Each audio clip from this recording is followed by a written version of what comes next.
Hi, I'm super excited because I have got a GoPro. This is it, this is the GoPro.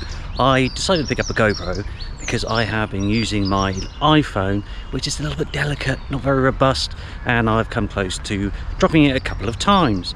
Anyway, I am going to do a little test run with this baby and see how it stacks up. So join me on this lovely walk on this lovely sunny day.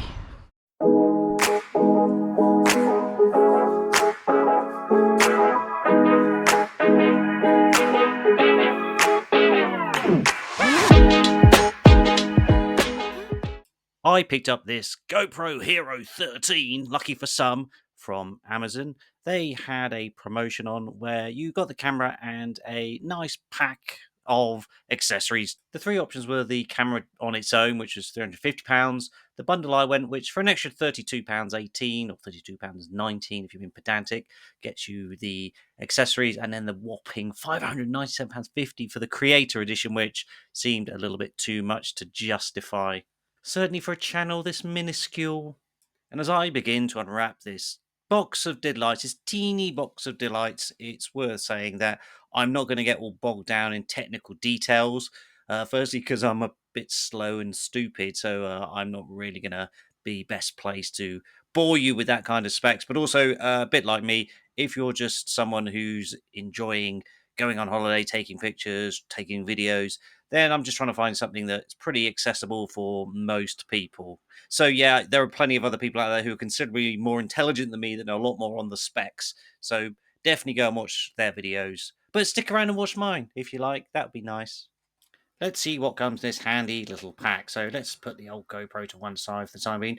You have your handle, which is quite nice and soft, like squidgy foam.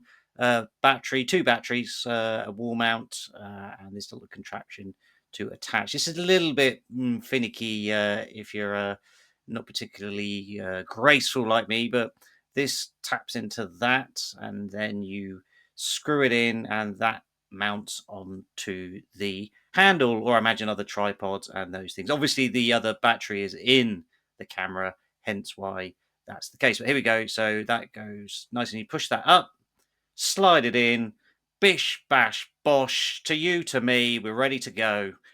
And take a look at the camera itself. I was surprised at how dainty it is. Yes, I have looked at quite a few reviews online, but it never quite prepares you for just how ickle-wickle it is, which is good and bad in different ways. On the plus side, it is very agile and easy to carry around, not a bulky SLR camera that you have to use half of your bloody backpack to put in all the lenses and all that. They do have lenses for this, but obviously they're a lot smaller.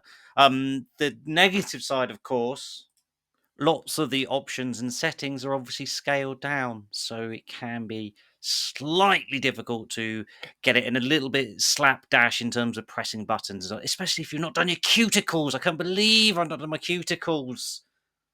And the small size makes the selfie view really, really smooth, really easy, and not cumbersome and messing around with gimbals and buttons and all that. And you can actually turn the selfie view off, a few different options. But yeah, great. Okay, that's enough of the boring stuff. Let's go outside and see how well it stacks up against my other cameras. Assuming you're not one of the 33 people that watched my 4K video test, very quickly, I did have my Sony, which was a 1080p video camera, on my phone. I was using that a lot, but the quality wasn't particularly good. I have a Nikon or Nikon, I don't know which one it is, D7500, which has got 4K 30 frames per second, and then I have my iPhone. So I mean, look at that video. Check this video out if you really want to. Then you'll see how they all compare. But this is a very interesting one. I will be very intrigued to see how it stacks up. A little technical point that I did actually film some of this in 5.1K rather than 4K, so even higher specs. And my poor little computer, my poor Surface computer is gasping, it's wheezing.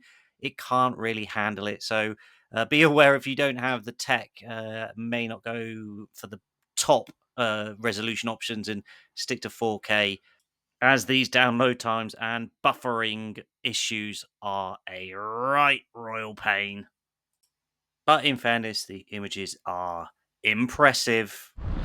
Obviously, I am not any kind of technical whiz kid or technical wizard, so this is just me and my basic man in the street or man on a pathway view. I did play around with some of the settings to see what the different outputs were like. I think some of the wider ones actually, I think, seem to slightly distort the picture. Obviously, those stuff would be amazing for extreme sports or surfing, which is that an extreme sport? I don't know. But all that kind of amazing skydiving and this stuff. But for a walk around a suburban town, it probably isn't the best option. So I think for most things, I'd probably just stick to the standard settings just to be safe. It is a little bit finicky using this because it's very small, tiny little thing. So if your eyesight, for example, is degrading like mine, you need to have your glasses and the little chunky like sausage fingers trying to tap this, but you can use the app as well, so that might make things a little bit easier. I've noticed the battery is draining very fast as well, and I'm not really doing anything too exciting or challenging, and the battery has already dropped by 10%. Anyway, let's see how this is. Let's get back home and start uploading some of these pictures. This is the lowest setting, 1080p, 30 frames per second. Hey, it's not too bad though, although it is juddery. If we go up to 1080p at 60 frames per second, the picture's still passable and it is noticeably smoother. You can see what I mean with the stretched out look when it comes to the settings. See, I don't particularly like this one. This is 4K 30 frames per second. Now we have 5.3K, not 5.1 like I said earlier, 5.3. So before anyone corrects me, I made the mistake. I turned on the HDR feature, which took it down to 4K. I couldn't see much difference, to be honest, in the picture quality, at least on this screen. I'll have to run it through the software and let's see what it's like the other side. But I definitely noticed an improvement in the color palette, which also seems to take a bit of a step up with the smoother 60 frames per second option. But I guess I'll have to play around a bit more with the settings and see what suits the different scenarios that I will film in.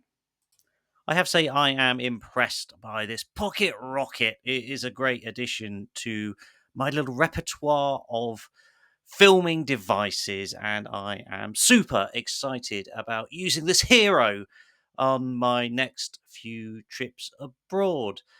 So, if you're an enthusiastic amateur like me and you want a product that can do everything in one, then I say you perhaps could look into this little baby and see if it tickles your pickle. And as always, thanks to my small but dedicated band of merry followers who are all absolute legends.